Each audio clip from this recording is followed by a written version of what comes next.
Good morning, good morning. I hope you're having a great start to your Friday, and welcome to today's video talking about how to know when you've got unconscious blocks that are stopping you from creating or having what it is that you want in life. And so often I have my beautiful clients might come to me and just be like, I know that my problem is me. I know that I'm stopping myself from my own success, or I know that I've got these repetitive thoughts, or I've got just every single time that I go to do this particular thing, the same thing happens again, or the same pattern plays out again. Now, that is not truly unconscious, right? It means that we are actually consciously aware of some of those things, but we figure out what actually is the real block underneath all of this. And I truly believe that our body is the most incredible messenger that we actually have for our soul. And basically the messages just get louder and louder in our physical body. So if you have had any particular health issues or long-standing issues with your body, I can promise you they are the keys, they are the signals, they are the signs that will let you know where you're actually blocking yourself and how you're actually holding yourself back as well. Good morning. Hey Mona, great to have you on, honey. And if anybody's got any questions, or perhaps has a particular physical thing going on that you would love to know what's actually causing that, or what is at the root cause of that, or what is the pattern that's actually playing out there for you, please let me know. Just drop a comment and we can chat about that, because it's so important to really become consciously aware of some of these deeply imprinted and conditioned thoughts that can come in and really be challenging in our life as well in so many ways. And so it's so important to really be in touch, number one, with if you believe that you are a robot and you believe that, you've just got to keep going and you keep pushing yourself again and again and again, there are some indicators there that we're being motivated, being moved from resistance as well. Now, I do hope that the live stream's actually working. It seems quite jerky on my side of things. So hopefully, please let me know if you can't see me, or if it's intermittent, or if it keeps stopping. Hey, Christy, great to have you. So really important to literally, like, your body is giving you those indicators, it is giving you those signs, and knowing how to read your physical body as to what is the underlying cause, or what is the underlying thought pattern that's actually produced the state of dis-ease in your body is important, because that's going to give you clues and your keys as to what's really going on, and where you're actually creatively blocked, or perhaps just not allowing your own good to flow to you. This can produce huge blocks around the area of finances, around active communication, or communication in relationships, which of course can lead to misunderstandings, challenges in relationships, fighting, even separation or relationship breakdown, issues with communicating effectively with your kids, where maybe they might be rebelling, or maybe we feel like we've got to be more authoritarian or more controlling type parents, as opposed to actually have a genuine conversation with them. And often this can come from like deeper fears within ourselves of I'm not enough, or they don't value me, they don't respect me, they don't love me, they should appreciate me more, all of which means we've got some deeper healing to do in the area of self-love. If there was one thing that I could communicate to the entire world, it would be around self-love and the importance of self-love, because when you value you, when you love you, now we're actually allowing so much of our good to flow to us. And sometimes we can still have funky ideas around money, and we have to work really hard to deserve it, or there's not enough to go around, or there's only limited resources, or if I take too much, then that's being greedy, because we have these limited resources, as opposed to really understand the infinite power that you actually have as a divine creator and as a human being, and the potential that you have to live into that, and how each and every one of us, good morning gorgeous Ricky, lovely to have you on, how each and every one of us is a precious and vital part of humanity, and plays an active role in the tapestry of all the integrations and all the weaving in of humanity, and what we're actually here to do just by being ourselves. There's no mission you need to do, you're called to do some things, no no extra mission that you actually need to go on.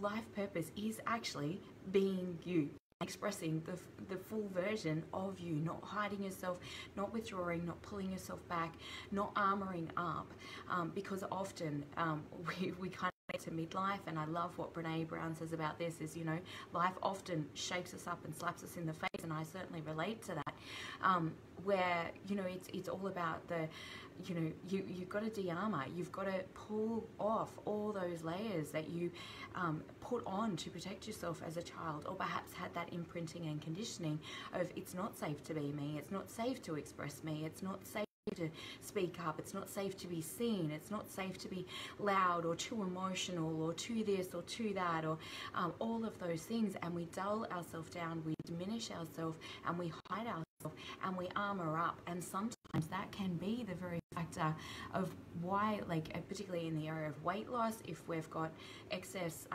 fat perhaps that we're wanting to release from the body, and it can be very fear-based and very cortisol driven, because cortisol is the stress hormone. So if we're constantly feeling fearful and constantly feeling like we're going to be attacked, if we are the real version of ourselves, then of course we're going to add extra padding, we're going to add extra protection, because that is what is, you know, potentially keeping us safe, or certainly from a subconscious perspective. Other things like your back conditions, or go back to how you're supporting yourself, or how you're allowing yourself to be supported in life. Perhaps you have a belief that, you know, it's not okay to ask for help. Perhaps you don't want to be a burden. Perhaps, you know, you felt challenged around, or you felt like nobody's there for you. And so often we can go into victim type thinking around, well, this happened to me and that happened to me, so I can't have it any different in life. And it's really, you know, right now in the world, we are being challenged on every level to really heal those wounds of the past, to create a new story for ourselves moving forward, which allows us to create a greater reality and a dream-like reality of what really we want to create for ourselves, and what lights us up and what makes us feel incredible within our heart, and really following that authentic version in our heart. If we have wrist or hand issues, this is all about, hey Anthea, great to have you on. It's all about how are we handling things. Are you gripping on too tightly? Are you hanging on too tightly? Often fear has us, you know, gripping with fear. And you may relate to this in the area of money or finance, where it feels difficult to let it go, or you're scared to let it go for fear that there won't be more coming in. And this is also how we block our flow within life, and any time that we're experiencing resistance in our physical body through fearful thoughts, or through I can't have that, I want but I can't have that, or I need this, or I have to, I need to, I should, I must, obligation, now we're actually like really starting to create further challenges within the body, and often that results in a lot of physical fatigue.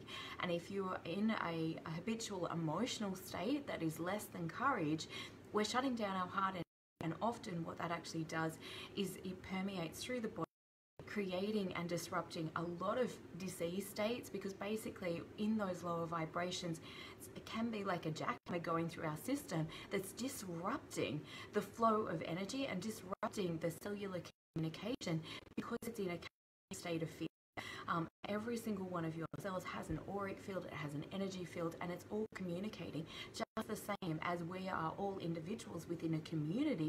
Our cells are individuals within a community within our body, and this is where I truly think on a global scale, when we bring self-love to every aspect of ourselves, to every part of our body for healing, this is really essentially what needs to happen in the world. Because if the liver cell is judging the brain cell and going, well, you're different to me, or you do things differently, or you act a different way, and they're judging each other and starting to fight, that is the body attacking the body. That's an autoimmune disease, guys, and often that can come up when we're attacking ourselves, or being, you know, allowing our inner critic or our inner judge to be very harsh on ourselves, and often we'll be projecting that out onto other people. And this is literally what's actually happening in the world right now, where it's coming up so in our face. To heal all of those wounds, to heal those judgments, to heal all of that fear-based thinking that's really creating disruption within the flow and the mechanics of the beauty of the tapestry of humanity. And so as we come back to the body, you know, hip issues, all about stabilizing from that core ability to be able to move forward with ease, with flow, with grace, in a stable and consistent way. If you think about what the hips do, they stabilize so much of our movement forwards. You know, our legs are obviously connected to our hips. The legs are all about being able to move forward. So if you have leg issues, ankle issues, feet issues, it's all about how easy do I feel it is for me to move forward. Do I feel stuck? Do I feel weighed down? If there's tension across the shoulders, that is all going to be about responsibility. How much responsibility? How burdened do I feel? All of those things. So please let me know if any of this is resonating, or if you've got anything perhaps that you're currently experiencing that you'd love to find out a little bit more about, or perhaps see whether, you know, resonate with any of that stuff. Shoulders often can go back into, I often find when it's only one particular shoulder, not necessarily like a lot of muscle pain across here, but it's more based around the shoulder blade or the scapula. Often it can be heart-based issues where we're holding on to deeper wounds or deeper pain, particularly in the loss of a loved one. Often I find some people carry a lot of shoulder pain if it was the loss of a female that you know was a loved one in their life. Often it can be the left shoulder. If it's a male, often it can be the right shoulder. The left and the right side of the body are totally related to feminine or masculine energy as well. Good morning, Jackie. Good morning, Mel. Lovely to have you guys on. So if you've got some stuff going on, some funky stuff with your body, like if it's throat, like where are you not speaking up for yourself, or where are you stumbling on your words? If you're like your mouth or biting your tongue, where are you biting your tongue literally in your life? Where are you holding back and not expressing your pure truth or communicating effectively with love? If you have chest pain, like what are you holding on your chest? Chest is often around a lot of grief and not feeling inspired in life. I find when I get short of breath, and asthma in fact can very much relate to not feeling loved, because we feel suffocated by life. We feel like we can't get enough of what we actually need. Obviously, oxygen is very much about life and receiving that life-giving energy, that life-giving oxygen in order to breathe. And inspiration really is about being in spirit. So being in spirit, living from that place of true connection to your source energy, to your higher self, to self, whatever you want to call it. We've got so many different names for it, obviously, and whatever resonates for you is the correct word, obviously. However, when we disconnect from that, when we feel that we're by ourselves or we're isolated or we're alone, then that can feel really, really challenging in life as well. So I truly hope that served you. I do have to run a very quick, short video today. Connect with your body. Where are you hurting? Where are you aching? Where does it feel uncomfortable for you? That's where you need to really tune in, journal, get your messages. And of course, as always, if you are really struggling with your health, if you have had long-standing health issues and you can't get to the root cause, perhaps you've felt challenged even with Western medicine, please reach out to me. It's one of my areas of expertise. It's what I'm most passionate about, particularly in the area of fatigue and exhaustion, and particularly for women. You know, there's a lot that goes in there. There's a lot of hidden beliefs or unconscious thoughts and beliefs that really hold people back, stop them from living into their full potential. So please send me a message and have an amazing rest of the day. Thanks for tuning in. Bye for now.